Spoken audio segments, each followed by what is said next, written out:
Hello everyone, good morning. स्वागत है आप सभी का ऑनलाइन स्टडी में। आज की इस वीडियो में बात करेंगे बिहार एसआई मेंस की प्रैक्टिस सेट 17 के बारे में। इससे पहले हम लोगों ने 16 पार्ट तक कवर किया। अगर आपने नहीं देखा तो उन 16 सेट्स को ज़रूर देखें, ज़रूर लगा लें, क्योंकि बहुत अच्छे अच्छे क्वेश्चन हम लोगों ने कर रखा है। ठीक है, और मुझे पता है कि ये सेट्स आने में काफ़ी समय लगा है और वजह आपको भी पता है, क्योंकि हम लोगों ने इससे पहले बहुत सारे जो कि टॉपिक वाइज सेट्स थे उनको कवर किया। मॉडर्न हिस्ट्री आप लोग का कवर हो चुका है, साथ ही साथ हम लोग वो इकोनॉमिक्स भी स्टार्ट किया। यानी कहने का मतलब ये हुआ कि इस सेट्स को हम लोगों ने रोक करके बहुत चीज़ें गेन किया। लेकिन हम पूरी अब कोशिश करेंगे कि आपको रेगुलर सेट्स प्रैक्टिस कराया जाए, ताकि आने वाले एग्जाम्स में आप काफ़ी अच्छे तरीके से अपने आप को महफूज रख सको। ठीक है, तो चलिए, बहुत सारी बातें हो गई, वीडियो को शुरू करते हैं और उम्मीद करते हैं कि आप लोग को आज का ये सेट्स काफ़ी अच्छा लगेगा। चलिए शुरू करते हैं।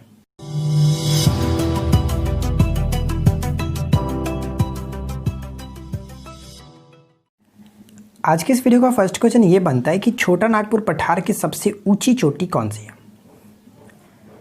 छोटा नागपुर के पठार की सबसे ऊंची चोटी जो होती है वो पारसनाथ होती है। ऑप्शन सी बिल्कुल सही आंसर होगा। धूपगढ़ जो है ये किसका, सतपुड़ा की सबसे ऊंची चोटी है। और अरावली की सबसे ऊंची चोटी को गुरु शिखर कहा जाता है। नेक्स्ट क्वेश्चन देखिए क्या कह रहा है। अगला प्रश्न है कि गवर्नमेंट ऑफ इंडिया एक्ट 1935 को किसने दास्ता का एक नया अधिकार पत्र कहा था। सभी क्वेश्चंस को एग्जाम्स के पैटर्न पे सजाया गया, तो आप अच्छे से बस वीडियो को ध्यान से देखिए और आपने लास्ट में कमेंट्स करके बताइएगा कि आपने कितना स्कोर किया। क्या अब आप एग्जाम्स में बैठने के लिए पूरी तरह से रेडी हैं कि नहीं, ये हमें पता चल सकता है। तो गवर्नमेंट ऑफ इंडिया एक्ट 1935 को दास्ता का एक नया अधिकार पत्र जो कि जवाहरलाल नेहरू ने कहा था। ऑप्शन नंबर डी बिल्कुल सही आंसर हुआ। साथ ही साथ इन्होंने ये भी कहा था कि यह अनेक ब्रेकों वाली इंजन रहित गाड़ी है। ये भी इसी एक्ट के बारे में कहा गया था जवाहरलाल नेहरू जी के द्वारा। ठीक है, आगे बढ़ते हैं। नेक्स्ट क्वेश्चन कह रहा है कि जलद मरुमध्य से क्या अभिप्राय है। जलद मरुमध्य से क्या अभिप्राय है, तो इसका मतलब होता है कि दो महासागरों को विभाजन करने वाली भूमि की संकरी पट्टी। ऑप्शन बी बिल्कुल सही आंसर होगा। महाराष्ट्र और कर्नाटक में पश्चिमी घाट क्या कहलाते हैं। महाराष्ट्र और कर्नाटक में पश्चिमी घाट क्या कहलाते हैं। साहिद्री के नाम से जाना जाता है। ऑप्शन सी बिल्कुल राइट आंसर होगा। नेक्स्ट क्वेश्चन कह रहा है कि वाटर पोलो में एक पक्ष में खिलाड़ियों की संख्या कितनी होती है। वाटर पोलो के एक पक्ष में खिलाड़ियों की संख्या कितनी होती है। तो इस क्वेश्चन का राइट आंसर अगर आपने ऑप्शन नंबर सी को टिक किया तो आप गलत है, क्योंकि वो पोलो में होते हैं 4 खिलाड़ी और यहाँ पे बात की है वाटर पोलो, तो इनमें से कोई नहीं। वाटर पोलो में खिलाड़ियों की संख्या होती है 7। ठीक है, याद रखिएगा 7 होता है। नेक्स्ट क्वेश्चन में क्या कह रहा है कि संविधान निर्मात्री समिति के संबंध में निम्नलिखित में से कौन सा मिलान सही नहीं है। तो समिति और उनके अध्यक्ष के साथ यहाँ पे आपको देखना है कि कौन सही नहीं है। ठीक है, तो चलिए एक एक करके देखते हैं। पहला पॉइंट्स में क्या कह रहा है कि संघ संविधान समिति के जो अध्यक्ष थे जवाहरलाल नेहरू थे। बिल्कुल सही है, कोई दिक्कत नहीं। उसी तरह से बात करें तो प्रांतीय संविधान समिति के जो यहाँ पे अध्यक्ष दिया गया जो कि राजेंद्र प्रसाद जी को, ये गलत है, क्योंकि प्रांतीय संविधान समिति के जो अध्यक्ष थे वो सरदार वल्लभ भाई पटेल थे। ठीक है, सरदार वल्लभ भाई पटेल। मूल अधिकार एवं अल्पसंख्यक समिति की बात करें तो वहाँ पे ये बिल्कुल सही है, सरदार वल्लभ भाई पटेल, इसमें कोई दिक्कत नहीं है। और यहाँ पे झंडा समिति के साथ डॉक्टर राजेंद्र प्रसाद जी का बिल्कुल सही मिलान किया गया। डॉक्टर राजेंद्र प्रसाद और भी जो इम्पॉर्टेंट है उसके बारे में आप याद रखिएगा, जैसे नियम समिति के भी अध्यक्ष थे, देसी रियासत समझौता समिति के भी अध्यक्ष थे। तो ये सभी बिल्कुल सही है। यहाँ पे गलत किया गया था प्रांतीय संविधान समिति, जो कि यहाँ पे होना चाहिए था सरदार वल्लभ भाई पटेल। ठीक है, आई होप कि आपको यहाँ तक कोई प्रॉब्लम नहीं होगी। अगर आपको वीडियो अच्छी लगे तो इस वीडियो को लाइक ज़रूर करें, और इस वीडियो का लाइक का टारगेट मैं रखता हूँ 1000 लाइक का, क्योंकि काफ़ी दिनों के बाद मॉक टेस्ट आ रहा है और आप लोग बहुत डिमांड कर रहे थे। तो आपके लिए बस छोटा सा ये कहूँगा कि आप सभी लोग वीडियो को लाइक ज़रूर करें और एक लाइक आप मुझे ज़रूर दें, क्योंकि 1000 लाइक का टारगेट रखते हैं। नेक्स्ट प्रश्न में क्या कह रहा है कि लोक लेखा समिति का गठन भारत में कब हुआ था। लोक लेखा समिति का गठन भारत में कब हुआ था। तो मैंने आपको जो अधिनियम पढ़ाया था उसमें आपको बताया था कि अधिनियम वाले टॉपिक में इस चीज़ के बारे में कवर किया गया था कि भारत सरकार अधिनियम 1919 के तहत 1921 में जो कि इसका गठन किया गया था। ठीक है, 1921 में लोक लेखा समिति का गठन संविधान के जो कि क्या संविधान नहीं, भारत सरकार अधिनियम 1919 के तहत किया गया था, जिसको मार्टिन ड्यूक चेम्सफोर्ड अधिनियम के नाम से भी जाना जाता है। ठीक है, और अगर बात करें लोक लेखा समिति के वर्तमान में अध्यक्ष कौन है, तो अधीर रंजन चौधरी, जिसमें 22 सदस्य होते हैं, 15 लोकसभा से और 7 राज्यसभा से। ठीक है, तो वीडियो को लाइक एक ज़रूर करना, मुझे यकीन है कि आप लोग ज़रूर करोगे। नेक्स्ट प्रश्न में क्या कह रहा है कि विश्व का सबसे ऊंचा ज्वालामुखी पर्वत कौन सा है। विश्व का सबसे ऊंचा ज्वालामुखी जो पर्वत है वो है कोटोपैक्सी, और ये कोटोपैक्सी कहाँ पे पड़ता है, तो इक्वाडोर में पड़ता है। ठीक है, इक्वाडोर। नेक्स्ट प्रश्न, पॉलिटिक्स ऑफ चरखा नामक पुस्तक किसने लिखी थी। पॉलिटिक्स ऑफ चरखा नामक पुस्तक किसने लिखी थी, तो ये पुस्तक लिखी गई है जेवी कृपलानी जी के द्वारा। ऑप्शन नंबर डी सही आंसर हो जाता है। नेक्स्ट है कि मनुष्य की आंख में किस वस्तु का प्रतिबिंब यानी किसी वस्तु का प्रतिबिंब बनता है, किस भाग पर बनता है बताइए। मनुष्य की आंख पर किसी वस्तु का प्रतिबिंब उसके दृष्टिपटल कह सकते हैं या फिर जिसको रेटिना कहा जाता है, रेटिना पर बनता है। किस टाइप का बनता है, वास्तविक और उल्टा बनता है। ये बहुत बार पूछा जाता है, याद रखेंगे, वास्तविक और उल्टा। नेक्स्ट प्रश्न है कि सूची 1 को सूची 2 के साथ सुमेलित करना, यानी कि लड़ाई और संबंधित वर्ष के साथ आपको मैच करना है, कौन किसके साथ सही तरीके से मैच होगा। तो चलिए देखते हैं, पानीपत का प्रथम युद्ध हुआ कब था। पानीपत का प्रथम युद्ध बाबर और इब्राहिम लोदी के मध्य हुआ था, जो कि 1526 ईस्वी में। तो यानी कि ए का 2 के साथ मैच होना चाहिए, ए का 2 के साथ या तो सी या फिर ऑप्शन नंबर बी। चलिए आगे देखते हैं। खानवा का जो युद्ध हुआ था वो 1527 में हुआ था, तो खानवा का युद्ध 1527 बी का फर्स्ट के साथ, तो बी का फर्स्ट के साथ ऑप्शन नंबर आपका जो कि बी में मैच कर रहा है, कोई दिक्कत नहीं। चौसा का युद्ध भी आप याद रखेंगे, पेपर में पूछा जाता है। चौसा का युद्ध 1539 और कनौज का युद्ध जो कि 1540, कनौज के युद्ध को बिलग्राम के युद्ध के नाम से भी जाना जाता है, ये आप याद रखिएगा। तो ऑप्शन नंबर बी यहाँ पे सही हो जाता है। देखिए नेक्स्ट क्वेश्चन क्या कह रहा है, पृथ्वी के भूपर पट्टी में कौन सा तत्व प्रचुर मात्रा में पाया जाता है। अकॉर्डिंग टू ऑप्शंस आप ये बताइए कि पृथ्वी के भूपर पट्टी में कौन सा तत्व जो वो प्रचुर मात्रा में पाया जाता है। तो इस क्वेश्चन का सही आंसर होगा option number C, aluminium. Actually हम बात करें तो सबसे अधिक जो होता है वो ऑक्सीजन होता है, और ऑक्सीजन की मात्रा कितनी होती है, तो 46.6%। ठीक है, सेकेंड नंबर पे आता है सिलिकॉन, सिलिकॉन की मात्रा 27.72%, और थर्ड नंबर पे आता है एल्युमिनियम, जिसकी मात्रा अगर हम बात करें तो 8.13%। ठीक है, ये होता है। फोर्थ नंबर पे आपका आता है लोहा, जो कि 5% के साथ, और फिफ्थ नंबर पे बात करें तो 3.6% के साथ, जो कि कैल्शियम आता है। तो ये सभी चीज़ें आप जो कि आपको याद रखना है। ठीक है, आगे देखते हैं। नेक्स्ट क्वेश्चन में क्या कह रहा है कि डायनेमो एक युक्ति है जो परिवर्तित करता है। डायनेमो एक युक्ति है जो परिवर्तित करता है किस ऊर्जा को, किस रूप में, यांत्रिक ऊर्जा को विद्युत ऊर्जा में ये कन्वर्ट करता है। ऑप्शन ई राइट आंसर होगा। पृथ्वी सम्मेलन का दूसरा नाम क्या है। बहुत सिंपल सा क्वेश्चन पूछा गया कि पृथ्वी सम्मेलन का दूसरा नाम क्या है। तो पृथ्वी सम्मेलन को रियो सम्मेलन के नाम से जानते हैं, क्योंकि ये ब्राज़ील की जो शहर है रियो डी जेनेरियो में ये हुआ था, इसको रियो के नाम से भी जाना जाता है 1992 में। ठीक है, 1992 में। आगे बढ़ते हैं। नेक्स्ट क्वेश्चन है कि बोरी वन्यजीव अभयारण्य किस प्रदेश में है। बोरी वन्यजीव अभयारण्य किस प्रदेश में है, तो सही आंसर होगा option number A, Madhya Pradesh में पड़ता है बोरी वन्यजीव अभयारण्य। नेक्स्ट प्रश्न में क्या कह रहा है कि निम्नलिखित में से एक भारत सरकार अधिनियम 1935 की मुख्य विशेषताओं में से नहीं थी। निम्नलिखित में से बताएं कि कौन सी जो कि भारत सरकार अधिनियम 1935 की विशेषताओं में से नहीं थी। एक चीज़ मैं आपको बता दूं, अगर आप कोई भी टॉपिक्स देखना चाहते हैं यूट्यूब पे, तो आप ये कर सकते हैं, उस टॉपिक का नाम लिख करके उसके बगल में ऑनलाइन स्टडी जोन लिख दीजिएगा, हमारे चैनल का नाम। मुझे यकीन है कि आपको वो टॉपिक मिल जाएगी, क्योंकि हम लोगों ने ऑलरेडी सभी टॉपिक्स को कवर कर रखा है जो कि एग्जाम्स के पॉइंट ऑफ व्यू से इंपॉर्टेंट है। तो आप एक बार ट्राई करके देख सकते हैं। और देखिए अधिनियम से रिलेटेड हम लोगों ने ऑलरेडी पढ़ चुका है, और उसमें मैंने आपको सब चीज़ क्लियर करा भी था। तो इस क्वेश्चन का राइट आंसर क्या होगा कि अवशिष्ट जो विषय जो शक्तियाँ होती है, जो विषय है, वो प्रांतीय विधायकों को आवंटित किया गया था, जो कि ये गलत है, क्योंकि 1935 के तहत अवशिष्ट जो शक्तियाँ थी, अवशिष्ट शक्तियों को गवर्नर के पास दिया गया था। ठीक है, तो हम ये कह सकते हैं कि ये आपका गलत है। ऑप्शन नंबर बी बिल्कुल सही आंसर यहाँ पे हो जाता है। बाकी किसी में कोई प्रॉब्लम नहीं है, आप उसको याद रख सकते हैं। कल्याणकारी राज्य का उद्देश्य क्या है। कल्याणकारी राज्य का उद्देश्य क्या है, तो देखिए इस क्वेश्चन का सही आंसर होगा ऑप्शन नंबर ए, अधिकतम संख्या का अधिकतम कल्याण सुनिश्चित करना। ठीक है, ऑप्शन नंबर ए बिल्कुल सही आंसर है। आगे देखते हैं।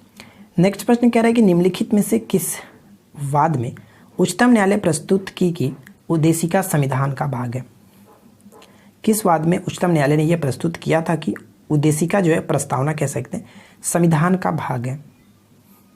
तो सही आंसर होगा ऑप्शन नंबर सी, मुंबई बनाम union of India. Option number C बिल्कुल राइट आंसर होगा। अगला प्रश्न में कह रहा है कि हाल ही में किन 2 वैज्ञानिकों को रसायन के क्षेत्र में नोबेल पुरस्कार दिया गया, 2020 का नोबेल प्राइज दिया गया। किन वैज्ञानिकों को रसायन के क्षेत्र में यानी कि केमिस्ट्री के क्षेत्र में 2020 का नोबेल प्राइज किसे दिया गया? तो अगर आपने हमारे लास्ट वाली वीडियो देखी थी जो मैंने संडे को करंट अफेयर्स डाला था, उसमें आपको बताया था कि ऑप्शन नंबर डी यहाँ पे सही होगा, यानी कि इमैनुअल चार्पियर और जेनिफर ए डोडना। ठीक है, इन 2 लोगों को केमिस्ट्री का नोबेल प्राइज दिया गया था। ऑप्शन नंबर डी बिल्कुल सही आंसर हो जाता है। अगला प्रश्न में क्या कह रहा है कि संसद के किस सदन को प्रतिनिधि सभा भी कहा जाता है? किस सदन को प्रतिनिधि सभा भी कहा जाता है? तो प्रतिनिधि सभा के रूप में लोकसभा को जानते हैं। ऑप्शन ई बिल्कुल सही आंसर होगा। अगला प्रश्न ये कह रहा है कि भारतीय संविधान के किस अनुच्छेद में कहा गया है कि संघ के लिए एक संसद होगी जो राष्ट्रपति और 2 सदनों से मिलकर के बनेगी? संघ के लिए एक संसद होगी। संसद होगी का मतलब कि संसद का गठन, और संसद का गठन से संबंधित हम अगर बात करें अनुच्छेद कौन सा है, तो right answer will be option number यहाँ पे बी होगा। ठीक है, ऑप्शन नंबर बी, क्योंकि मैंने आपको एक छोटा सा ट्रिक बताया था सरल, और इस ट्रिक से हम लोग याद किया था 3 जो कि अनुच्छेद को। कैसे? देखिए 100 का मतलब होता है संसद, और ये आपका होता है 79, और र की बात करें तो र से होता है राज्यसभा, और राज्यसभा का गठन 80 के अनुच्छेद होता है, और ल का मतलब हो गया लोकसभा, और इसका गठन 81 के तहत। तो इन तीनों को याद रखने के लिए छोटा सा ट्रिक आप याद रख सकते हैं सरल। तो इस क्वेश्चन का सही आंसर होगा कि संसद का गठन 79 के तहत। ऑप्शन नंबर बी बिल्कुल सही आंसर हो जाता है। ठीक है, चलिए आगे बढ़ते हैं। नेक्स्ट है निम्नलिखित कथनों में कौन असत्य है? तो यहाँ पे चारों ऑप्शंस को ध्यान से पढ़िए और बताइए कि कौन सा कथन जो है वो असत्य है। ठीक है, तो यहाँ पे हम देख सकते हैं ऑप्शन नंबर सी को कि राज्यसभा एक अस्थायी सदन है, जो कि ये गलत है, क्योंकि आप सभी को पता है कि राज्यसभा एक स्थायी सदन में होता है। ठीक है, ऑप्शन नंबर सी को टिक करेंगे, जो कि ये गलत है। अगला प्रश्न में क्या कह रहा है कि भारत का पहला जैव मंडल जो संरक्षित क्षेत्र था वो कौन सा था? तो भारत का पहला जैव मंडल संरक्षित क्षेत्र कौन सा था? बताइए कि क्या होगा राइट आंसर। तो इस क्वेश्चन का सही आंसर हो जाता है ऑप्शन नंबर सी, यानी कि नीलगिरी। ठीक है, ऑप्शन सी बिल्कुल सही आंसर है। अगला प्रश्न में क्या कह रहा है कि मानव शरीर में वसा जो है वो जमा होता है, यानी कि जो फैट होता है वो कहाँ पे जमा होता है? तो मानव शरीर में जो फैट होते हैं वो वसा उत्तक में जमा होता है। ऑप्शन नंबर बी सही आंसर होगा। नेक्स्ट प्रश्न में कह रहा है कि वन्य जीव सुरक्षा अधिनियम, या फिर कह सकते हैं कि वन्य जीव संरक्षण अधिनियम किस वर्ष लागू किया गया था? तो मैंने जब आपको पारिस्थितिकी जो मैंने इन्वायरमेंट का सेट नंबर 1 आपको दिया था डे 1, उसमें मैंने आपको छोटा सा ट्रिक बताया था। अगर आपने नहीं देखा तो उस वीडियो को देखिए, हम लोग का इन्वायरमेंट भी स्टार्ट हो चुका है टॉपिक वाइज, तो आप उसको देख सकते हैं। और मैंने उसमें आपको ट्रिक दिया था कि वन्य में जीवों को देखा तो वन्य का संरक्षण किया तो पूरा पर्यावरण संरक्षण हो गया। ठीक है, एक्चुअली कन्फ्यूजन इसमें ये होता है कि 72 या फिर 80 या फिर 86। ठीक है, अभी मुझे पता है कि आप लोगों में से कई लोग होंगे जो कंफ्यूज होंगे। ठीक है, लेकिन मैं आपको बता दूं कि वन्य में जीवों को देखा, वन्य में जीवों को देखा यानी कि वन्य जीव संरक्षण अधिनियम। ठीक है, संरक्षण अधिनियम तो सभी में था, तो वन्य जीव संरक्षण अधिनियम सबसे पहली बात करिए 72, यानी कि ऑप्शन नंबर डी को टिक करेंगे। और आगे क्या कह रहा है कि वन्य में जीवों को देखा तो वन का संरक्षण किया। वन यानी कहने का मतलब कि वन संरक्षण अधिनियम जो होता वो 1980 था। वन संरक्षण अधिनियम 1980 था। जब वन का संरक्षण किया तो पूरा पर्यावरण संरक्षण हो गया, तो पर्यावरण संरक्षण अधिनियम जो था वो 86 था। तो आई होप कि ये तीनों क्लियर हो गया होगा। क्लियर, ठीक है, आगे बढ़ते हैं। नेक्स्ट देखिए क्या कह रहा है। नेक्स्ट क्वेश्चन ये कह रहा है कि संविधान के किस अनुच्छेद के अंतर्गत न्यायालयों द्वारा संसद की कार्यवाहियों की जांच करना प्रतिबंधित किया गया? तो इस क्वेश्चन का सही आंसर हो जाता है ऑप्शन नंबर बी, अनुच्छेद 122। ठीक है, 122 सही आंसर होगा। अगला प्रश्न कह रहा है कि भारत एवं श्रीलंका के मध्य विवाद किस द्वीप को लेकर के था? भारत और श्रीलंका के मध्य विवाद किस द्वीप को लेकर था? तो इस क्वेश्चन का सही आंसर क्या होगा? ऑप्शन नंबर सी, यानी कि कच्छ तीवु द्वीप। कच्छ तीवु द्वीप को लेकर के था। मैं आपको बता दूं कि 1976 तक यह क्षेत्र जो था वो भारत और श्रीलंका के बीच विवादित था। लेकिन अब बात करें कि वर्तमान में कच्छ जो तीवु द्वीप ये कहाँ पे, तो ये श्रीलंका में पड़ता है। ठीक है, ये श्रीलंका का इस पे अधिकार है। निम्नलिखित में से ड्रैकेंसबर्ग पर्वत कहाँ स्थित है? बताइए कि ड्रैकेंसबर्ग पर्वत कहाँ स्थित है? तो तो इसका सही आंसर होगा ऑप्शन नंबर ए, दक्षिण अफ्रीका में। मैं आपको बता दूं कि इस पर्वत का जो स्थानीय नाम है वो है क्वाथालंबा, ठीक है, क्वाथालंबा के नाम से भी इसको जाना जाता है। आगे बढ़ते हैं। अकबर के सम्राट बनने पर बैरम खां को कौन सी उपाधि दी थी? अकबर ने सम्राट बनने पर बैरम खां को कौन सी उपाधि दी थी? तो बैरम खां को खान ए खाना की उपाधि मिली थी। ऑप्शन नंबर बी बिल्कुल सही आंसर होगा, याद रखेंगे, ठीक है। नेक्स्ट क्वेश्चन देखिए।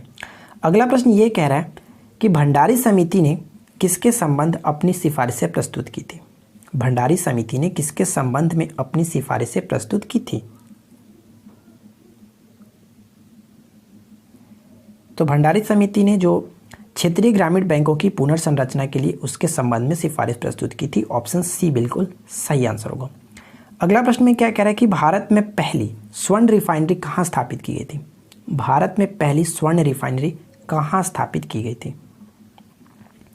तो भारत का पहला स्वर्ण रिफाइनरी कह सकते हैं ऑप्शन नंबर सी, यानी कि सिरपुर में। मैं आपको एक चीज़ बता दूं कि ये भारत का पहला और एशिया की सबसे बड़ी स्वर्ण रिफाइनरी कह सकते हैं कि है, जिसका मुख्यालय मुंबई में पड़ता है और 2001 में इसकी स्थापना हुआ था। ये आप याद रखेंगे, 2001 में। अगला प्रश्न देखिए क्या कह रहे हैं कि क्षेत्रीय परिषद के संबंध में निम्नलिखित कथनों पर विचार करें। थोड़ा सा ध्यान से पढ़िएगा क्वेश्चंस को, क्योंकि यहाँ पे गलती होने की संभावना बहुत ही ज़्यादा है। तो कौन सा कथन सही है इसको आप थोड़ा सा ध्यान से पढ़ करके बताइएगा क्या होगा राइट आंसर। देखिए सबसे पहला पॉइंट्स की बात करते हैं। कह रहा है कि क्षेत्रीय परिषद के संबंधित प्रावधान जो है वो प्रबंध का प्रावधान राज्य पुनर्गठन अधिनियम 1956 में किया गया था। बिल्कुल सही है, कोई प्रॉब्लम नहीं, ठीक है। भारत में अब कुल 6 क्षेत्रीय परिषद है, क्या ये सही है? बिल्कुल सही है, क्योंकि 5 क्षेत्रीय परिषद जो हो गया ये, लेकिन एक और जो कह सकते हैं कि एक और जो क्षेत्रीय परिषद बना जिसको हम कह सकते हैं पूर्वोत्तर परिषद अधिनियम 1971 के द्वारा पूर्वोत्तर परिषद का गठन किया गया था, ठीक है। यानी कि पूर्वोत्तर क्षेत्रीय परिषद का गठन जो किया गया था वो पूर्वोत्तर परिषद अधिनियम 1971 में किया गया था। तो ये चीज़ याद रखेंगे, दोनों मिलाकर के 6 हुआ, तो हम इसको गलत नहीं कह सकते हैं। ऑप्शन ये भी सही है। अगला पॉइंट कह रहा है कि क्षेत्रीय परिषद का गठन राष्ट्रपति द्वारा किया जाता है, तो ये बिल्कुल करेक्ट है। तो यहाँ पे तीनों के तीनों पॉइंट्स सही हो जाते हैं, इसलिए ऑप्शन नंबर डी को टिक करेंगे। आप ये पॉइंट्स को याद रखेंगे, मोस्ट इंपॉर्टेंट है, ठीक है। अगला पॉइंट्स कह रहा है क्या कि यदि भारतीय संघ में एक नए राज्य का सृजन किया जाना है तो संविधान के किस अनुसूची में संशोधन करना आवश्यक होगा? तो इस क्वेश्चन का सही आंसर क्या है? ऑप्शन नंबर डी, यानी कि इनमें से कोई नहीं, क्योंकि पहली अनुसूची में संशोधन करना आवश्यक होगा, ठीक है, पहली अनुसूची में, इसलिए ऑप्शन नंबर हम डी को टिक करेंगे। क्लियर, आगे देखते हैं। नेक्स्ट प्रश्न क्या कह रहा है कि निम्नलिखित में से कौन एक राज्य के नीति निर्देशक सिद्धांतों में शामिल है? निम्नलिखित में से कौन एक राज्य के नीति निर्देशक सिद्धांतों में शामिल है? तो इस क्वेश्चन का सही आंसर क्या होगा? राइट आंसर होगा ऑप्शन नंबर यहाँ पे जो कि ए, ठीक है, यानी कि राज्य देश के पर्यावरण के संरक्षण तथा संवर्धन का प्रयास करेगा। ऑप्शन नंबर ए जो होगा वो राज्य के नीति निर्देशक सिद्धांतों के अंतर्गत आएगा, ठीक है। ऑप्शन नंबर ए बिल्कुल करेक्ट आंसर हो जाता है। अगला प्रश्न क्या कह रहा है कि अल्फा किरेटिन नामक प्रोटीन उपस्थित होता है। अल्फा किरेटिन नामक जो प्रोटीन होता है उपस्थित होता है। तो इस क्वेश्चन का सही आंसर किसे टिक करेंगे? ऑप्शन नंबर बी को, त्वचा में उपस्थित होता है। ऑप्शन बी बिल्कुल सही आंसर है। अगला प्रश्न कह रहा है कि चालुक्य शासक पुलकेशिन द्वितीय से संबंधित जो शिलालेख है उसका नाम क्या है? बताइए उस शिलालेख कौन सा है जो पुलकेशिन द्वितीय से संबंधित है? तो इस क्वेश्चन का राइट आंसर क्या होगा? ऑप्शन नंबर सी, यानी एहोल, ठीक है, एहोल शिलालेख का संबंध जो कि पुलकेशिन द्वितीय से है। अगला प्रश्न कह रहा है कि वायुम जलप्रपात किस नदी पर स्थित है? तो सही आंसर क्या होगा? इस क्वेश्चन का सही आंसर हो जाता है ऑप्शन नंबर डी, जैर नदी पे, ठीक है, जैर नदी पे कह सकते हैं। Option number D correct answer है। अगला प्रश्न है कि हुमायूं के संदर्भ में निम्नलिखित कथनों पर विचार कीजिए। हुमायूं के संदर्भ में आपको यहाँ पे बात करना है और इसके बाद बताना है कि कौन सा कथन जो वो सत्य है। तो चलिए एक एक करके देख लेते हैं क्या सही है क्या गलत है। 1530 में आगरा की गद्दी पर बैठा था, बिल्कुल सही है, कोई प्रॉब्लम नहीं। बाबर की मृत्यु के पश्चात यही था, गद्दी पर बैठा था। पूर्वी भारत का प्रवेश द्वार कहे जाने वाले चुनार दुर्ग पर घेरा डालते समय उसका सामना शेर खां से हुआ था, देखिए ये बिल्कुल सही है, इसका भी कोई प्रॉब्लम नहीं है। तो ये चुनार दुर्ग पर कब घेरा डाला था, तो 1532 ईस्वी में, ये भी आप याद रखिएगा। ठीक है, तो हम यहाँ पे कह सकते हैं कि दोनों के दोनों पॉइंट्स बिल्कुल सही है, इसलिए ऑप्शन बी को टिक करेंगे, कोई प्रॉब्लम नहीं है। ठीक है, अगला प्रश्न देखिए, केल्विन ताप स्केल पर पानी का क्वथनांक कितना होता है? क्वथनांक यानी कि बॉइलिंग पॉइंट, और आपको पता है कि सेल्सियस में बॉइलिंग पॉइंट जो होता है वो 100 डिग्री सी पे होता है। ठीक है, 100 डिग्री सी, लेकिन यहाँ पे केल्विन में पूछा गया, और आपको पता है कि सेल्सियस को केल्विन में बदलने के लिए हम क्या करते हैं कि 273 हम इसमें ऐड करते हैं। तो 273 से ऐड करेंगे तो कितना होगा, ये आपका 373 में हो जाएगा। ठीक है, 373 केल्विन करेक्ट आंसर होगा, 373 kelvin, option number D correct answer है। नेक्स्ट प्रश्न में क्या बनता है, देखिए ध्यान दीजिएगा, लैकोलिथ और बैथोलिथ का निर्माण का संबंध किससे है? लैकोलिथ और बैथोलिथ का निर्माण का संबंध किससे है? तो इसका सीधा संबंध होता है ज्वालामुखी से, ऑप्शन नंबर सी बिल्कुल सही आंसर है। अगर आपने अभी तक इस वीडियो को लाइक नहीं किया तो मैं आपसे एक बार फिर से रिक्वेस्ट करता हूं कि वीडियो को लाइक ज़रूर करें, और जो लाइक का टारगेट मैंने आपको बताया उसको लाइक ज़रूर करें। निम्नलिखित में से कौन पुष्प का एक भाग नहीं है? तो बताइए कि कौन सा एक पुष्प का भाग नहीं है? तो पुष्प का भाग नहीं है वो है पेटियोल। पेटियोल जिसको कहते हैं हम लोग हिंदी में पर्णवृत्त। ठीक है, ऑप्शन नंबर बी सी बिल्कुल सही होगा, ये आपका जो कि पुष्प का भाग नहीं होता है। नेक्स्ट प्रश्न क्या कह रहा है कि भारतीय उपमहाद्वीप मूलतः एक विशाल भूखंड का भाग था जिसे कहा जाता है, तो जिसे हम लोग गोंडवाना लैंड के नाम से जानते हैं, ऑप्शन बी करेक्ट आंसर होगा गोंडवाना लैंड। ठीक है, आगे देखिए, नेक्स्ट है कि मुगल काल में सर्वप्रथम किस शहर में अंग्रेजों ने अपने कारखाने स्थापित किए थे? इसको भी मैंने आपको बताया था जब हम लोग यूरोपीय भारत का आगमन हम लोग देखे थे, मॉडर्न हिस्ट्री का मैंने जो आपको पहला टॉपिक कराया था उसमें हम लोगों ने देखा था, ट्रिक बताया था मैंने आपको, सुर में बक, ये मैंने ट्रिक बताया था आपको। ठीक है, तो ये क्या था, ये जो ट्रिक था ये था कि सूरत सबसे पहले सूरत, उसके बाद मद्रास, उसके बाद बम्बई और उसके बाद कलकत्ता। ये जो ट्रिक था वो है अंग्रेजों के कारखाने का स्थापित करने का क्रम। तो राइट आंसर क्या होगा, ऑप्शन नंबर डी। ठीक है, option D will be correct answer होगा, सुर में बक। नेक्स्ट प्रश्न कह रहा है कर्नाटक संगीत का पितामह किसे कहा जाता है? कर्नाटक संगीत का पितामह किसे कहा जाता है? बहुत सिंपल सा क्वेश्चन है, पुरंदर दास को कहते हैं, ऑप्शन सी बिल्कुल सही आंसर होगा। नेक्स्ट क्वेश्चन क्या कह रहा है कि दूरदृष्टि दोष वाले व्यक्ति के संबंध में निम्नलिखित में से कौन सा कथन सही नहीं है? तो थोड़ा सा ध्यान देंगे, यहाँ आपको बताना कि कौन सा कथन सही नहीं है। तो देखिए सिंपल सी बात, अगर हम ऑप्शन डी को ध्यान से देखें तो यहाँ पे कही गई है कि इस दोष को ठीक करने के लिए अवतल लेंस का प्रयोग करते हैं।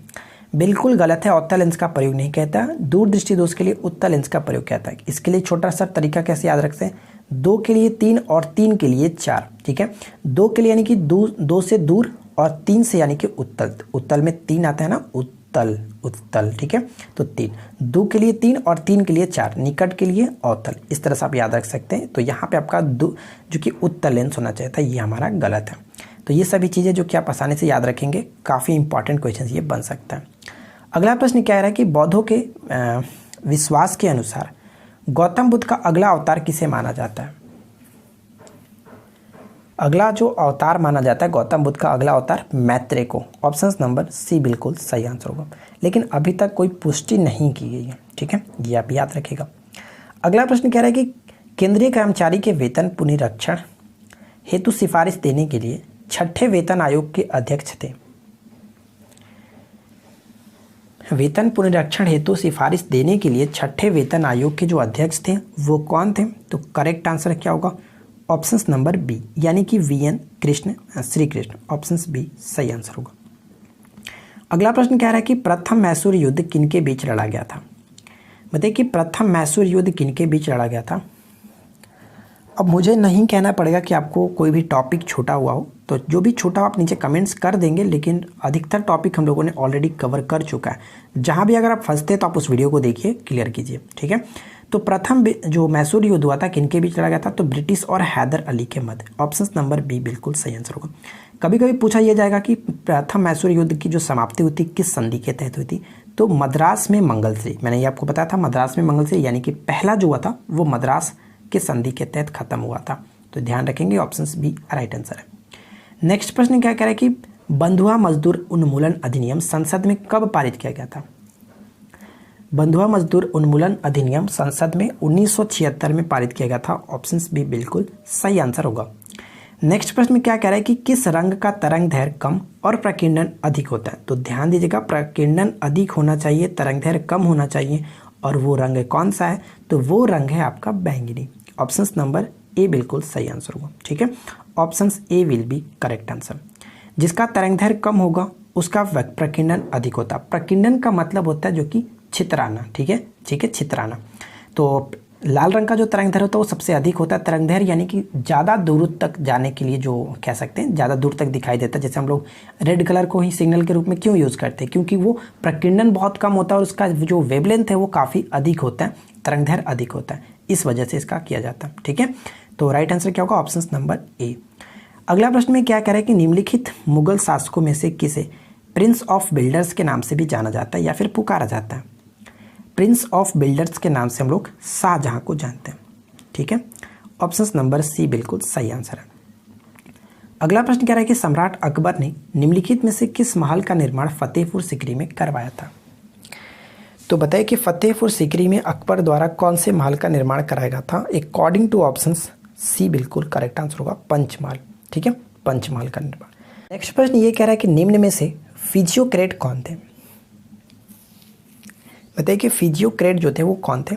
तो मुक्त व्यापार करने के पक्षधर फ्रांसीसी व्यापारी थे। ऑप्शन ए सही आंसर होगा।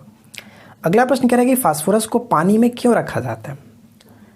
तो आपको पता है कि फास्फोरस को हमेशा जल में रखा जाता है। क्यों? क्योंकि फास्फोरस का जो तापमान होता है, ज्वलन तापमान होता है, बहुत कम होता है। जैसे ही उसको बाहर रखेंगे वो हवा के संपर्क में आने से ही वो जलने लगता है। इस वजह से इसको पानी के अंदर रखा जाता है। और सोडियम जो है उसको केरोसिन तेल में रखा जाता है। ठीक है, अगला पॉइंट देखिए। नेक्स्ट प्रश्न है कि अर्कू घाटी किस राज्य में स्थित है? अर्कू घाटी किस राज्य में स्थित है? तो मैं आपको बता दूं कि अर्कू घाटी जो पड़ता है वो आंध्र प्रदेश के विशाखापट्टनम जिले में एक पर्वतीय स्थान है। और मैं आपको बता दूं कि अर्कू घाटी दक्षिण भारत का सबसे कम प्रदूषित क्षेत्रों में से एक माना जाता है। ये भी थोड़ा सा इंपॉर्टेंट हो सकता है, इसको भी आप याद रखेंगे। अर्कू घाटी आंध्र प्रदेश के विशाखापट्टनम जिले में। अगला प्रश्न है कि भारत के प्रधानमंत्री के विषय में निम्नलिखित कथनों में से कौन सही है? कौन सही है?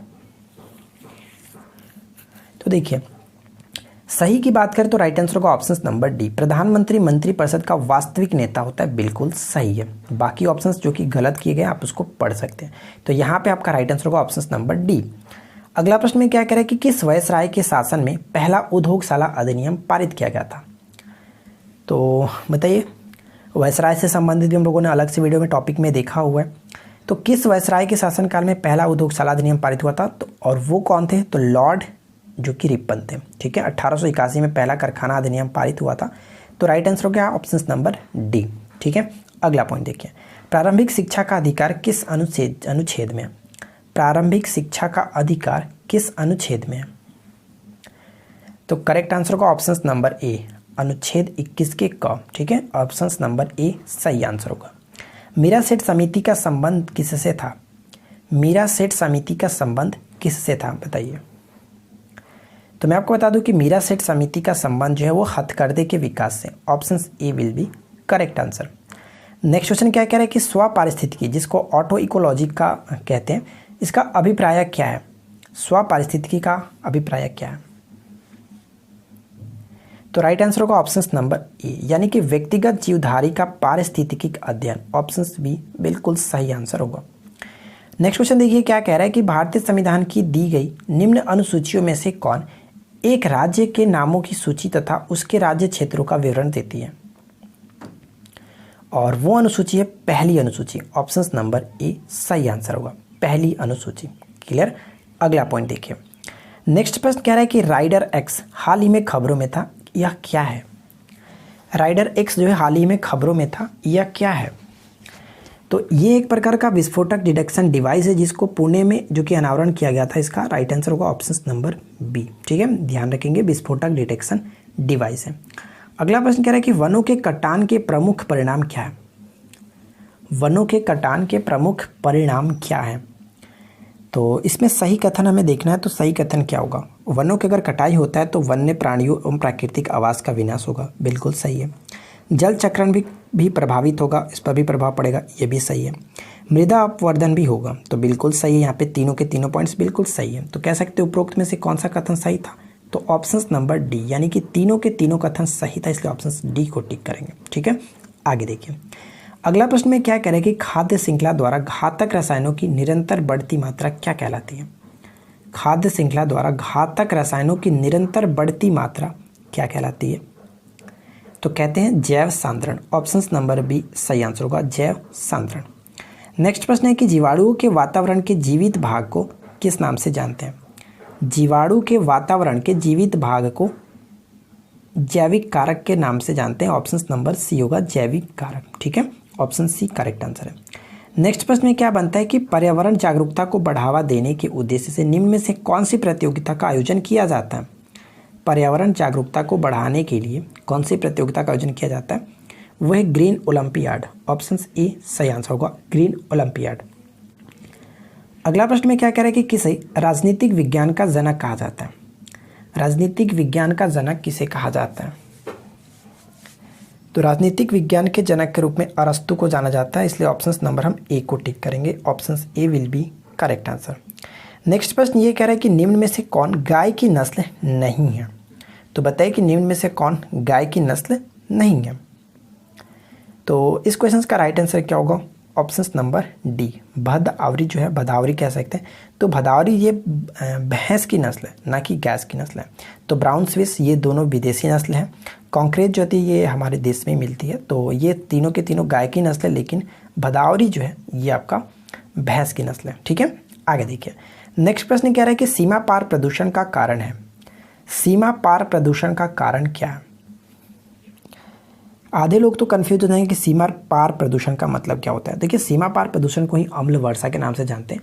और अम्ल वर्षा जो होता है वो क्या होता है, अम्ल वर्षा NO2 नाइट्रोजन डाइऑक्साइड के साथ साथ सल्फर डाइऑक्साइड दोनों का मिश्रण के साथ होता है। ठीक है, तो हम यहाँ पे क्या कह सकते हैं, option number D, nitrogen dioxide दिख रहा है लेकिन यहाँ पे सल्फर डाइऑक्साइड नहीं होने की वजह से ऑप्शन नंबर डी को टिक करेंगे। क्लियर, आगे देखिए।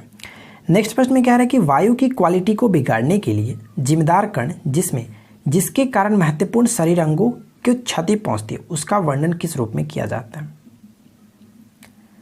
तो सही आंसर क्या होगा, तो इस क्वेश्चन का सही आंसर है ऑप्शन नंबर बी, यानी कि 2.5, जिसको हम लोग PM 2.5 लिखते हैं। ठीक है, PM 2.5। तो PM का मतलब क्या होता है, इसके बारे में थोड़ा समझ लीजिए। PM का मतलब होता है पार्टिकुलेट मैटर। ठीक है, particulate matter 2.5, option number B बिल्कुल सही आंसर है। नेक्स्ट प्रश्न में कह रहा है कि निम्नलिखित में से उस सही युग्म को पहचानिए या फिर चुनिए जो टाइफाइड ज्वर के कारक और टाइफाइड के पुष्टि परीक्षण को निरूपित करता है। यानी कि टाइफाइड किसके कारण होता है वो, और टाइफाइड को पुष्टि करने के लिए कौन सा परीक्षण किया जाता है वो, उन दोनों का कौन यहाँ पे कॉम्बिनेशन मैच करता है। तो चलिए मैं आपको बताता हूँ। देखिए, जो टाइफाइड ज्वर होता है, जिसको आंत ज्वर के नाम से भी जानते हैं, वो होता है साल्मोनेला टाइफी नामक जीवाणु के कारण। ध्यान रखेंगे, जीवाणु के कारण। और इसको परीक्षण किया जाता है विडाल परीक्षण के द्वारा। विडाल टेस्ट के द्वारा पता लगाया जाता है कि टाइफाइड है कि नहीं। ऑप्शन डी करेक्ट आंसर होगा। नेक्स्ट प्रश्न ये कह रहा है कि प्रायद्वीपीय भारत में उच्चतम पर्वत चोटी कौन सी है। प्रायद्वीपीय भारत की उच्चतम जो चोटी है वो कौन सी है, तो राइट आंसर होगा ऑप्शन नंबर ए, अनाईमुदी। ठीक है, अनाईमुदी कह सकते हैं, ऑप्शन ए राइट आंसर है। अगला प्रश्न कह रहा है कि हाल ही में सफलतापूर्वक ऑप्टिकल रिमोट सेंसिंग उपग्रह गाओफेन 905 लॉन्च किया गया किस देश के द्वारा। तो बताइए कि इस क्वेश्चन का राइट आंसर क्या होगा। गाओफेन 905 लॉन्च किया गया चाइना के द्वारा। ऑप्शन डी को टिक करेंगे। अगला प्रश्न है कि खादी एवं ग्रामीण उद्योग आयोग की स्थापना किस पंचवर्षीय योजना में की गई थी। तो खादी और ग्रामीण उद्योग आयोग की स्थापना की गई थी दूसरी पंचवर्षीय योजना में। ऑप्शन नंबर बी बिल्कुल सही आंसर होगा। संकल्प परियोजना जुड़ी हुई है किसके समापन से। संकल्प जो परियोजना है ये जुड़ी हुई है HIV। ठीक है, HIV एड्स के जो है इसको समापन करने के लिए जुड़ी हुई है संकल्प है परियोजना। नेक्स्ट प्रश्न कह रहा है कि विजन 2020 है। बताइए कि विजन 2020 क्या है। विजन 2020 का अर्थ है कि भारत सरकार का एक कार्यक्रम जो सभी क्षेत्रों में पूर्ण आत्मनिर्भरता प्राप्त करने का। Option number D correct answer होगा। क्लियर, अगला पॉइंट देखिए। नेक्स्ट क्वेश्चन कह रहा है कि एंड्रागोगी क्या है? एंड्रागोगी क्या है? एंड्रागोगी जो होता है वो प्रौढ़ शिक्षा का एक दूसरा नाम होता है एंड्रागोगी। ऑप्शन नंबर ए बिल्कुल सही आंसर होगा। नेक्स्ट प्रश्न है कि सामुदायिक विकास कार्यक्रम कब लागू किया गया था? सामुदायिक विकास कार्यक्रम जो लागू किया गया था वो अक्टूबर 1952 में। ऑप्शन नंबर यहाँ पे सी बिल्कुल सही आंसर है। 2 अक्टूबर 1952 को सामुदायिक विकास कार्यक्रम लागू किया गया था। अगला प्रश्न है कि निम्नलिखित में से किस क्षेत्र में भारत में सकल राष्ट्रीय उत्पाद यानी कि जीडीपी का सबसे बड़ा भाग प्राप्त होता है? बताइए कि किस सेक्टर से कह सकते हैं। तो राइट आंसर होगा ऑप्शन नंबर डी, सेवा क्षेत्र से सबसे ज़्यादा जो कि जीडीपी प्राप्त होता है। ठीक है, लेकिन सबसे ज़्यादा किस क्षेत्र में लोग कार्यरत हैं? तो वो है प्राथमिक सेक्टर जिसमें कृषि आता है। ठीक है, अगला पॉइंट। नेक्स्ट क्वेश्चन कह रहा है कि श्रेष्ठ कह सकते हैं जिसको इंग्लिश में कह सकते हैं गिल्ड एज्ड। बाजार का अर्थ क्या होता है? इकोनॉमिक्स के क्षेत्र से संबंधित है। बताइए कि श्रेष्ठ बाजार क्षेत्र का क्या अर्थ होता है जिसको गिल्ड एज कहते हैं? तो इसको कहते हैं सरकारी प्रतिभूतियों का बाजार। ऑप्शन नंबर बी बिल्कुल सही आंसर होगा। ठीक है, ऑप्शन नंबर बी बिल्कुल सही आंसर है। उम्मीद करता हूँ कि आप लोगों को यहाँ पे तक तो कोई प्रॉब्लम नहीं होगी। अगर आपको वीडियो पसंद आ रही हो तो वीडियो को लाइक ज़रूर कर दें। अब हम लोग बात करते हैं मैथ्स और रीजनिंग की, तो चलिए शुरू करते हैं। तो देखिए सबसे पहला क्वेश्चन 81 क्या कह रहा है कि यदि x के पावर 4 और प्लस में 1/x के पावर 4 दिया गया जो कि 62 के बराबर, तो आपसे पूछा जा रहा है x के पावर 6 प्लस 1/x के पावर 6 की वैल्यू। तो x के पावर 4 प्लस 1/x के पावर 4 की जो वैल्यू है वो 62। तो हमसे पूछा जा रहा है कि x के पावर 6 प्लस 1/x के पावर 6 की वैल्यू क्या होगी। कैसे करेंगे इस क्वेश्चन? तो हमारे पास कुछ इस तरह से क्वेश्चन दिया गया है x के पावर 4 प्लस 1/x के पावर 4 इक्वल टू 62। ठीक है, तो हम अगर देखें इसको कि यहाँ पे हमें x के पावर 6 लाना है, तो अगर हम इसको स्क्वायर के फॉर्म में तोड़ करके, ठीक है, इसका स्क्वायर फॉर्म में तोड़ करके अगर हम क्यूब कर दें तो आ जाएगा कि नहीं? तो हम यहाँ पे क्या करते हैं कि x square plus 1/x square का होल स्क्वायर और अगर -2 इक्वल टू 62 लिख दें तो बताइए कोई फ़र्क पड़ेगा? अगर इसको कैलकुलेशन करेंगे तो फिर से हमारा यही चीज़ आ जाएगा, है कि नहीं? क्योंकि अगर इसका स्क्वायर करते हैं तो 4 ये आपका आ जाएगा और +2 आएगा। 2 +2 में -2 खत्म होकर आपका 62 आ जाएगा। अब यहाँ पे आ जाएगा तो हम इसके बाद क्या कर सकते हैं x2 और देखिए ये आपका राइट साइड में जाएगा तो 64 और 64 का अगर हम करेंगे तो रूट हो जाएगा, रूट यानी कि 8 निकल जाएगा। क्लियर, 8 निकल जाएगा। लेकिन हमें यहाँ पे x के पावर 6 पे लाना है, तो हम दोनों तरफ अगर क्यूब कर दे तो क्या होगा? एक चीज़ मैंने आपको बताया भी था, इस चीज़ को आप ध्यान रखेंगे। अगर a plus 1/a equal to k दिया गया है और वहाँ पे अगर हम लोग 1 प्लस 1/, ठीक है, a का अगर होल क्यूब करते हैं तो उस कंडीशन में हमारा क्या होता है, ये आपका KQ माइनस 3k होगा। ठीक है, KQ माइनस 3k। तो हम यहाँ पे क्या करते हैं, बोथ साइड होल क्यूब करेंगे। तो होल क्यूब करने का मतलब कि हमारा ये कुछ इस तरह से हो जाता है।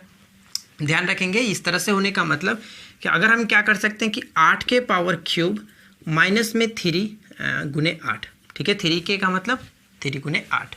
तो 8 के पावर 3 का मतलब कितना हो जाएगा? 8 के पावर 3 यानी कि आपका 512 और 512 में से 8 3 के 24 घटाएंगे तो कितना हो जाएगा? 488।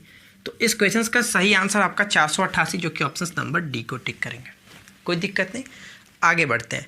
नेक्स्ट क्वेश्चन कह रहा है कि 1/2 सेक 30 degree plus √2 into tan 60 degree का मान हमें बताना है। चलिए देखिए कैसे करते हैं।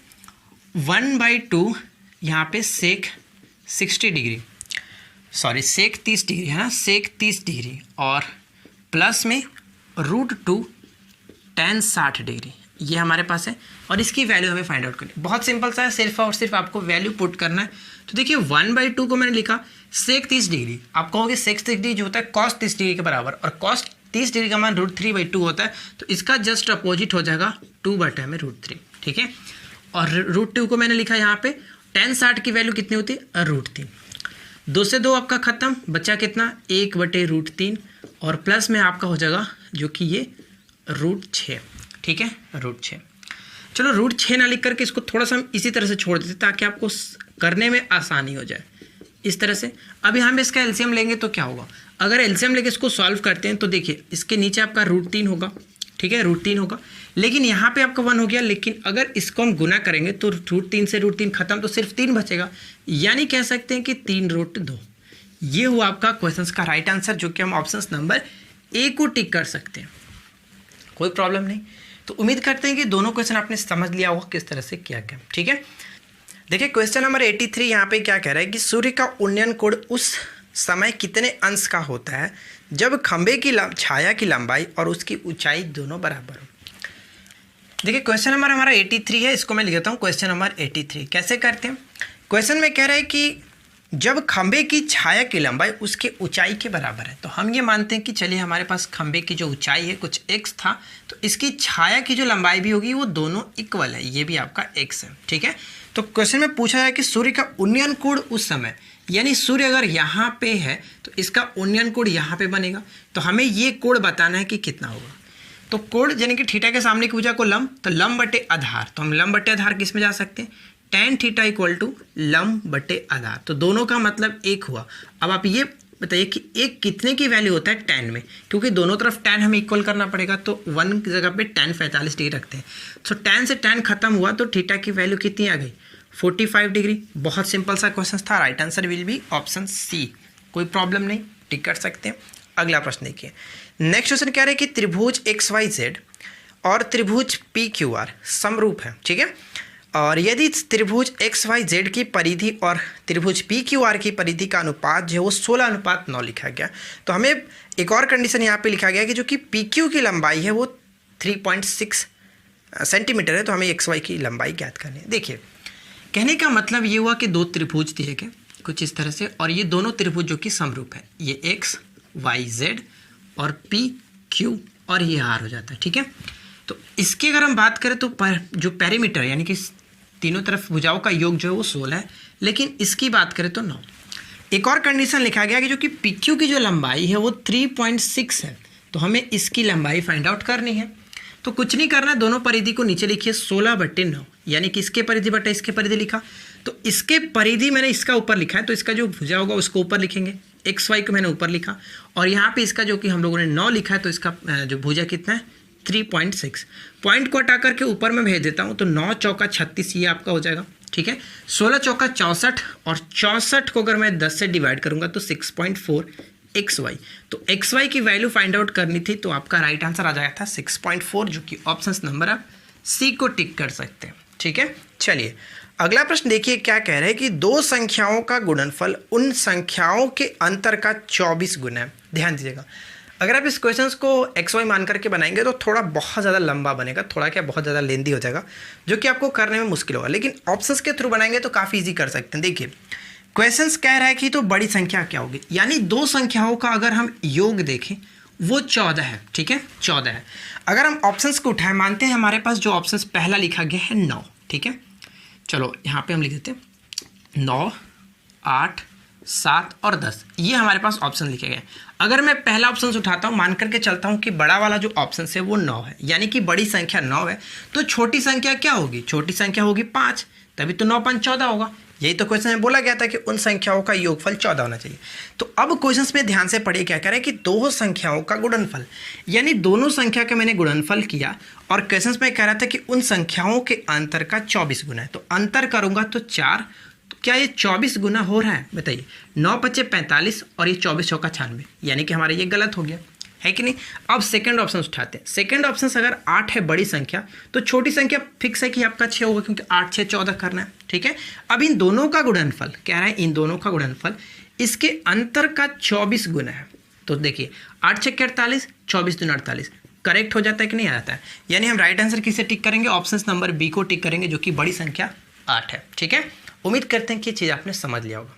देखिए क्वेश्चन नंबर 86 यहाँ पे क्या कह रहा है, और ये एक रेस का प्रश्न है जो कि काफ़ी अच्छा प्रश्न है। ध्यान दीजिएगा कि 100 मीटर की दौड़ में ए बी को 25 मीटर से तथा बी सी को 4 मीटर से हराता है, इसी दौड़ में ए सी को कितने मीटर से हराएगा। देखिए मैंने रेस का पूरा चैप्टर आपको पढ़ा रखा है, और बहुत अच्छे तरीके से पढ़ा रखा है। अगर आप एक बार देख लेते हैं तो आपका ये सारा डाउट्स क्लियर होगा। तो आप लोग रेस का चैप्टर जरूर देख लें, प्लेलिस्ट में आपको लिंक मिल जाएगी उस वीडियो की। ठीक है, देखिए क्वेश्चन क्या कह रहा है, क्वेश्चन नंबर 86 है। 100 मीटर की दौड़ थी, ए बी को 25 मीटर से हराता है, यानी कि अगर 100 मीटर की दौड़ है, ए और बी दोनों रेस लगाते हैं, तो ए क्या होगा 100 मीटर दौड़ता है, तो बी क्या होगा कि जस्ट वो 25 मीटर से हारता है, तो यानी कि 75 वो मीटर ही दौड़ा होगा। ठीक है, लेकिन क्वेश्चंस में कह रहा है कि बी सी को 4 मीटर से हराता है। अगर बी ने 100 मीटर की दौड़ कंप्लीट करता है, यहाँ पे सी मानते हैं, अगर बी 100 मीटर की दौड़ कंप्लीट करता है तो सी जो है जस्ट 96 मीटर ही क्या होगा, तभी तो 4 मीटर से आ रहेगा।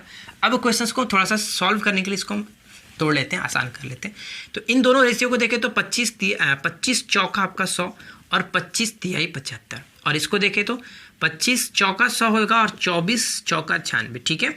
अब यहाँ पे हम क्या करते हैं, रेशियो वाला तरीका यूज़ कर लेते हैं, कुछ इस तरह से जो आपका होता है, यहाँ पे गुना, इसके साथ गुना और इसके साथ गुना। तो देखिए 25 चौका 100, ठीक है, और इसको करेंगे तो 25 तिहाई 75, और इसको करेंगे तो फिर से देखिए 24 तिहाई आपको हो गए 72, ठीक है, 24 तिहाई 72। ये हमारा आ गया ABC। अब क्वेश्चन में पूछा गया कि इसी दौड़ में AC को कितने से हराएगा, तो AC को हरा कितना रहा है, अगर 100 मीटर की दौड़ हो रहा है तो A कितने मीटर से हरा रहा है, तो 28 मीटर से हरा रहा है। कितने पे, 100 पे, तो पूछा भी तो गया है 100 ही पे, तो 100 से 100 खत्म, 28 मीटर से हराएगा। राइट आंसर किसे टिक करेंगे, ऑप्शन नंबर सी को। पूरे कॉन्सेप्ट को समझने के लिए आप रेस वाले चैप्टर को देख सकते हैं। गारंटी लेता हूँ कि आप जरूर इसको सीख लेंगे, काफ़ी इजी तरीके से मैंने आपको बताया भी है। देखिए नेक्स्ट क्वेश्चन क्या कह रहा है कि x के पावर 8 - 1 और x के पावर 4 + 2x³ - 2x - 1 इसका महत्तम समापवर्तक, यानी कि आपको HCF बताना है क्या होगा, ठीक है। देखिए क्वेश्चंस में लिखा गया x के पावर 8 - 1, तो सबसे पहले इसको तोड़ते हैं। इसको तोड़ेंगे तो कुछ हम इस तरह से तोड़ सकते हैं, देखिए ध्यान दीजिएगा कि इसको मैं इस तरह से लिख सकता हूँ, ठीक है कि नहीं। अब ये a² - b², तो आप कहो कि a² - b² यानी कि a - b और a + b, ठीक है। फिर से देख रहे हैं स्क्वायर माइनस b, यानी कि हम इसको इस तरह से भी लिख सकते हैं, इसको मैंने ज्यों का त्यों छोड़ा, ठीक है। अब इतना छोड़ते हैं, इसके बाद हम आगे देखते हैं कि क्यों मैंने इतना ही छोड़ा। चलिए अगला कंडीशन एक और हमारे पास क्या इक्वेशन दिया गया था कि x के पावर 4 + 2x³ - 2x - 1, ठीक है, ये हमारे पास था। अब हम यहाँ पे क्या करते हैं कि इन दोनों को सजा करके एक जगह लिख देते हैं, यानी x के पावर -1 इसको मैं एक जगह लिख लेता हूँ, और यहाँ पे क्या करते हैं, यहाँ पे मैं 2x कॉमन लेकर, यानी कि x² - 1 आपका कुछ इस तरह से लिख देता हूँ, ठीक है, कुछ इस तरह से। चलो कोई दिक्कत नहीं, बताइए। वापस गुना करेंगे तो आपका ये आ जाएगा, इसमें गुना करेंगे तो ये आ जाएगा, है कि नहीं।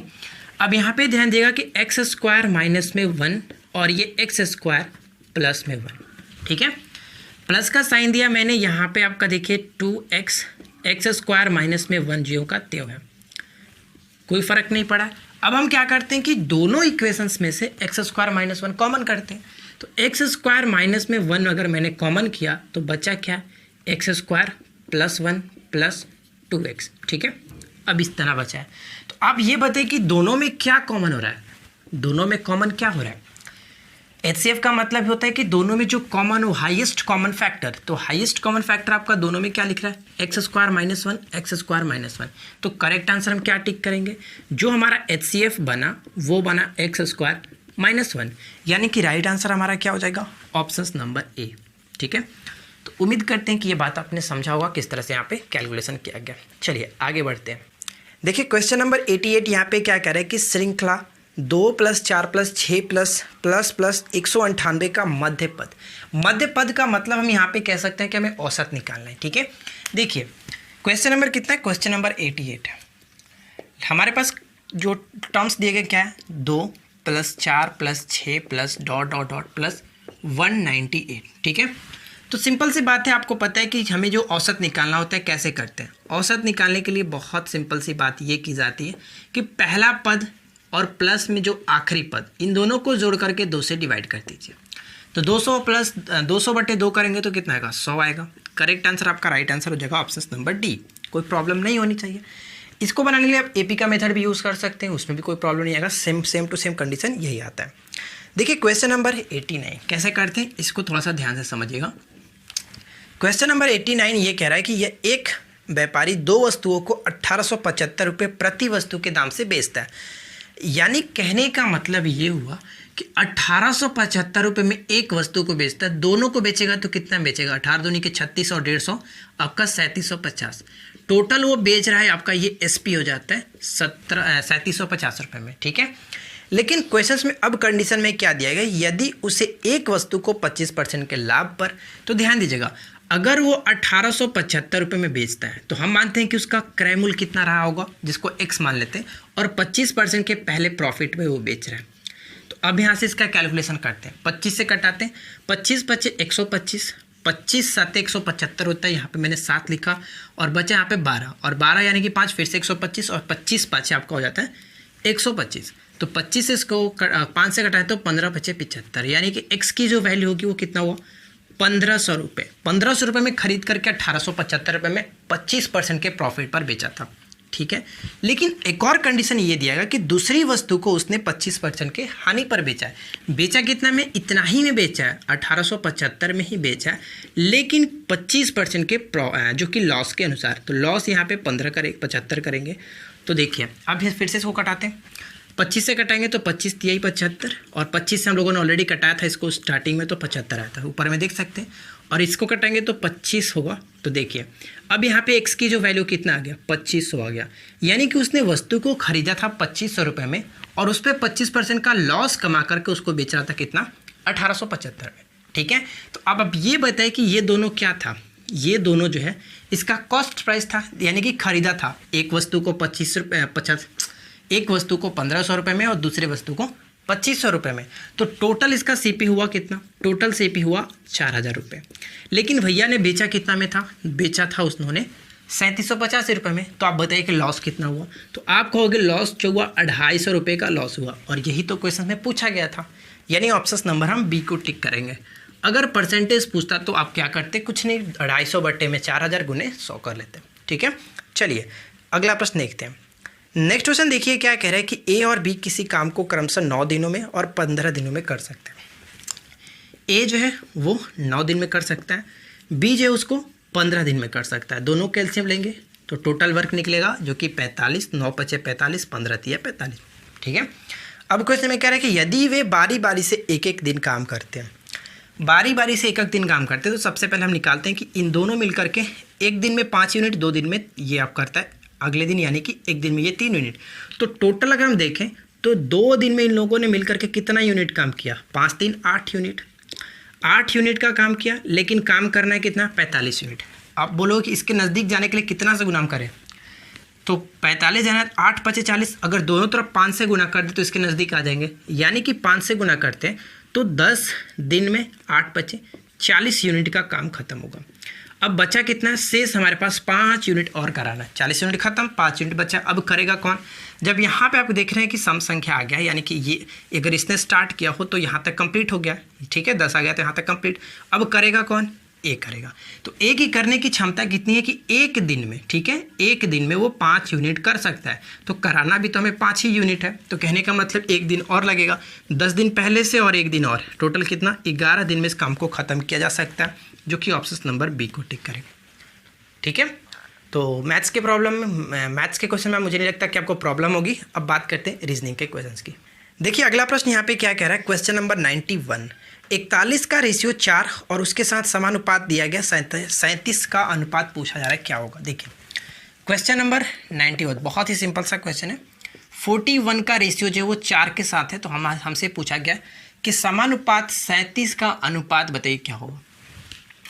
कैसे किया गया, 4 एकम 4, 4 लिखा गया, 7 के 21 कर देंगे, करेक्ट आंसर आपका 21 आ जाएगा, जो कि ऑप्शन नंबर बी को टिक करेंगे, ठीक है, क्लियर।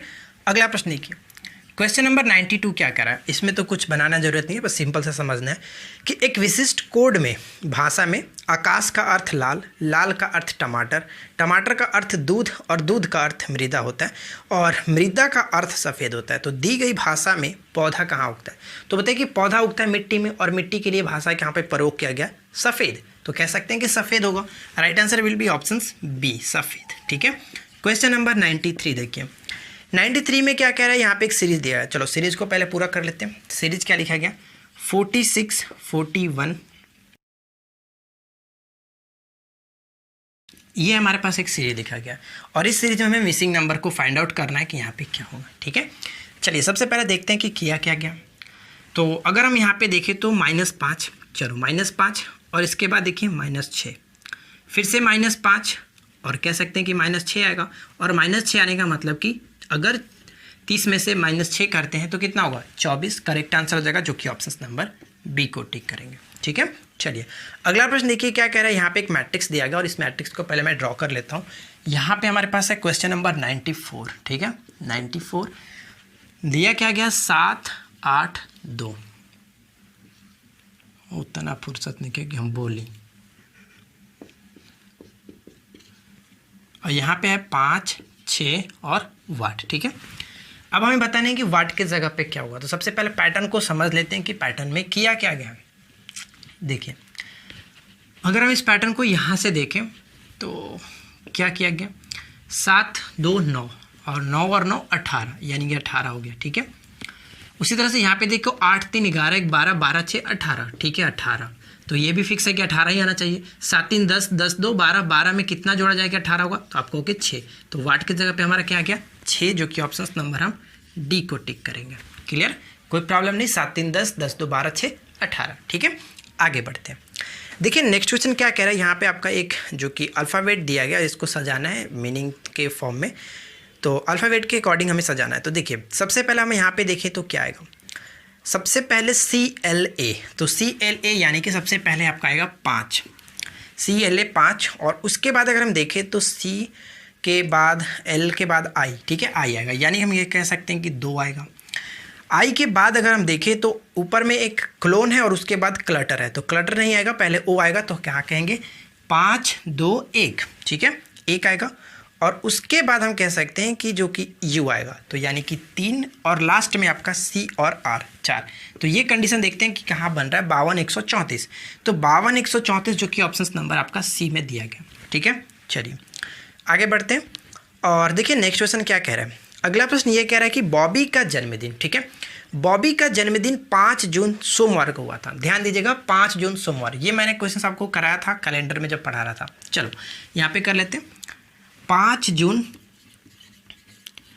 को कौन सा दिन था, मंडे था, ठीक है, मंडे था। क्वेश्चंस में पूछा क्या रहा है, उसी वर्ष पिंकी का जन्मदिन सप्ताह के किस दिन को आएगा यदि पिंकी का जन्म 22 सितंबर को हुआ है। तो हमें कहाँ से कहाँ जाना है, जून से सितंबर तक जाना है, तब हमें बताना होगा क्या करना है, ठीक है। चलिए हम पहले देखते हैं कि जून में अब हमारे पास दिन कितना बचा है। जून कितना महीने का होता है, कितने दिन का होता है महीना, तो आपको कि 30 दिन का होता है। 30 दिन में 5 दिन तो खत्म हो चुका है, तो हमारे पास बचा कितना है 25 दिन। तो 25 को हम 7 से डिवाइड कर लेते हैं, क्योंकि लास्ट में फिर से हमें डिवाइड करना ही पड़ता पूरे जोड़ करके, तो हम यहीं पे डिवाइड कर लेते हैं। तो 25 को अगर 7 से डिवाइड करते हैं तो कितना होगा, 4 शेष बचता है। चलो अब इस 4 शेष को मैं लिख देता हूँ, 4 शेष बचा। जून के बाद जुलाई और अगस्त दोनों 31 सा आता है, 31 दिन का लगता है। तो हम कह सकते हैं कि अगर 31 को 7 से डिवाइड करें तो 7 चौक 28, 3 शेष बचेगा, तो 3 यहाँ पर भी मिलेगा। और अगस्त के लिए भी फिर से 3 लिखा, क्योंकि अगस्त भी तो आपका होता है 31 दिन का ही। अगस्त के बाद हम बढ़ेंगे सितंबर में जाना कहाँ पे 22 तारीख तक।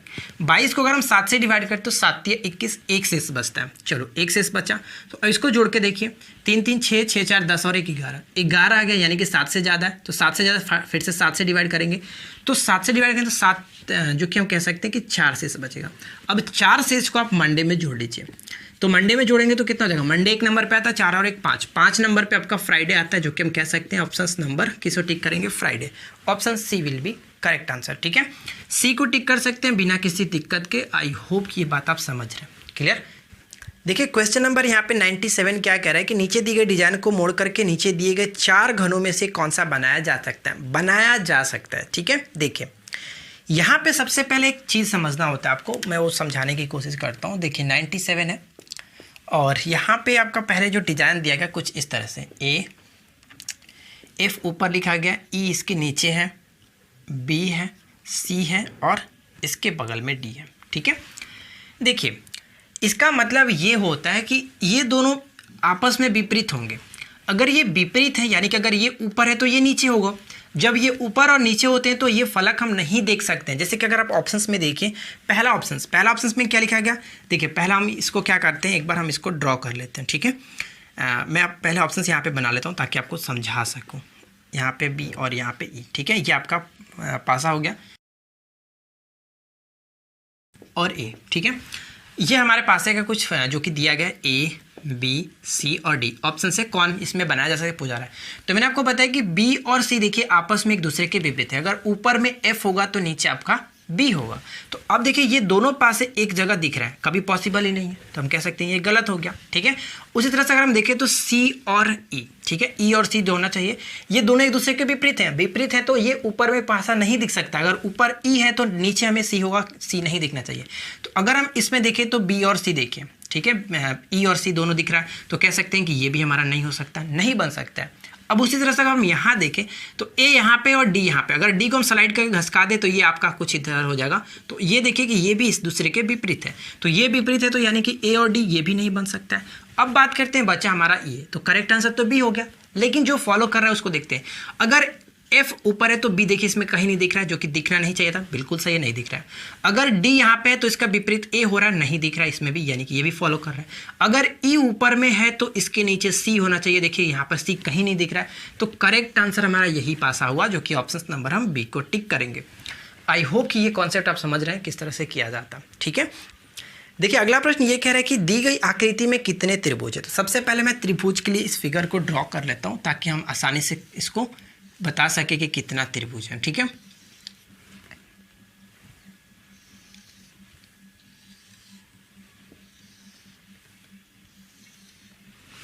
मैंने यहाँ पे फिगर ड्रॉ कर लिया है। अब हमें बताने कि इसमें कितने त्रिभुज है। चलिए देखिए, सबसे पहले क्या करते हैं कि एक जो खाने वाले हैं उसको करते हैं, यानी हम छोटा वाला देखते हैं जो कि एक फलक वाले। एक फलक वाले में देखें तो 1 2 3 4 5 6, ठीक है। एक फलक वाले टोटल कितने हो गए 6, इस तरह से गिन सकते हैं। अब हम क्या करते हैं कि दो फलक वाले गिनते हैं, दोनों में दो दो फलक वाले। तो देखिए दो फलक वाले अगर गिने तो यहाँ पे देखिए 1, ठीक है। उसी तरह से हम यहाँ पे देखें तो 2, क्लियर, 2 हो गया। अब 2 तो यहाँ पे क्लियर है। अब उसके बाद हम देख सकते हैं, चलो दो फलक वाले कितने बन सकते हैं, 2 बना।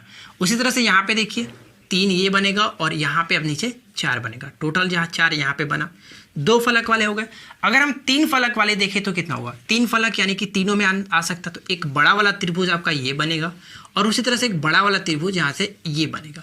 तो टोटल कितना हुआ, 2 यहाँ पे बन सकता है, तो 2 मैंने यहाँ पे लिखा। तो आप इसमें कितना त्रिभुज हम लोग को बनाया, इसमें तो 3 ही फलक हो रहे, एक फलक वाला हम लोगों ने गिन लिया था 6, 2 फलकों को मिलाकर के देखा तो 4, 3 फलकों को मिलाकर के देखा तो 2, यानी कि 6 4 10 2 12।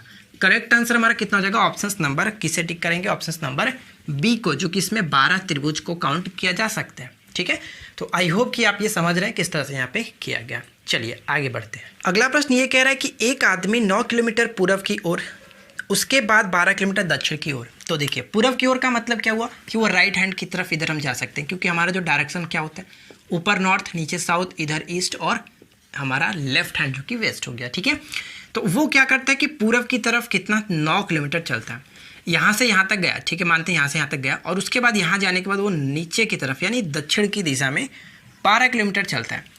तो अब क्वेश्चन में पूछा रहा है कि उसके प्रारंभ और अंतिम बिंदु के बीच की दूरी, प्रारंभ उसने यहाँ से किया था, पहुँचा यहाँ पे, तो भैया के बीच की दूरी बताना आपको कितना होगा। तो देखिए अगर हम इसको देखें तो टोटल क्या बनता है, ये आपका 90 डिग्री बन सकता है। तो 90 डिग्री जब बन रहा है तो ये आपका 9 और ये 12, तो दोनों का ट्रिपलेट देख सकते हैं, 9 12 कितना होता है, 9 और 12 का ट्रिपलेट आपको हो गए, देखिए 9 81 और ये आपका 15, ठीक है, 9 12 15 का ट्रिपलेट होता है 9 12 15। तो राइट आंसर हम 15 को टिक कर सकते हैं, ऑप्शन नंबर सी को। लेकिन फॉर एग्जांपल आप समझ लीजिए, अगर आपको ट्रिपलेट ना याद हो तो क्या करेंगे, तो ये अगर आपका AC बनता है तो 9 का स्क्वायर करेंगे तो 81 प्लस 12 का स्क्वायर करेंगे तो 144। तो आना कितना चाहिए, अगर मानते हैं इसका हम कोई x का स्क्वायर करते हैं तो x का स्क्वायर यानी कि 81 प्लस 144 जोड़ेंगे तो कितना होगा 225, 225 यानी कि x स्क्वायर, x की वैल्यू कितनी आ जाएगी 15।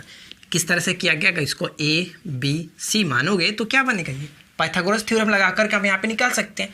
तो वही मैंने यहाँ पे किया था, ट्रिपलेट का मतलब यही होता है। ठीक है, तो ट्रिपलेट याद रखिएगा तो काफ़ी इजी हो जाएगा, करने में कोई प्रॉब्लम नहीं होगी। चलिए नेक्स्ट क्वेश्चन देखिए क्या कह रहा है कि कथन यहाँ पे दिया गया, ध्यान से पढ़िएगा क्वेश्चन क्या कह रहा है कि क्या गतिरोधक यानी कि स्पीड ब्रेकर्स को प्रतिबंधित किया जाना चाहिए। ठीक है, अब यहाँ पे तर्क 1 और तर्क 2 दिया गया। पहला तर्क ये कह रहा है कि हाँ, आंकड़े दिखाते हैं कि गतिरोधक जो है वो लगाने के बाद दुर्घटनाओं की संख्या में वृद्धि हुई है। ठीक है, ये आंकड़े बता रहे हैं कि अगर गतिरोधक लगाया जाता है तो दुर्घटनाओं की संख्या में वृद्धि हुई है। ठीक है, और यहाँ पे सेकंड तर्क ये कह रहा है कि नहीं, तेज चालकों को एक सबक सीखता है। अब यहाँ पे आंकड़े दिया जा रहा है तो हम यहाँ पे इसको तो गलत नहीं कह सकते, यानी हम कहेंगे कि तर्क 1 जो है हमारा मजबूत है, इसलिए हम ऑप्शन नंबर ए को टिक कर सकते हैं। यहाँ पे हमारा जो तर्क है वो मजबूत 1 है।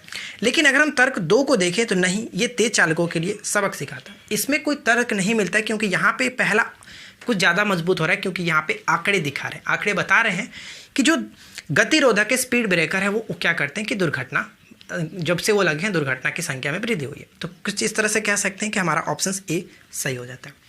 तो आज के इस वीडियो में हम लोगों ने 100 क्वेश्चन देखा और उम्मीद करता हूँ कि आप लोगों को ये मॉक टेस्ट अच्छा लगा होगा। मॉक टेस्ट अच्छा लगा हो तो वीडियो को लाइक कीजिए, अपने दोस्तों के साथ शेयर कीजिए और इसी तरह की और भी सेट्स के लिए हमें फॉलो करते रहिए। मिलते हैं नेक्स्ट वीडियो में। Thanks for watching, keep learning, have a good day.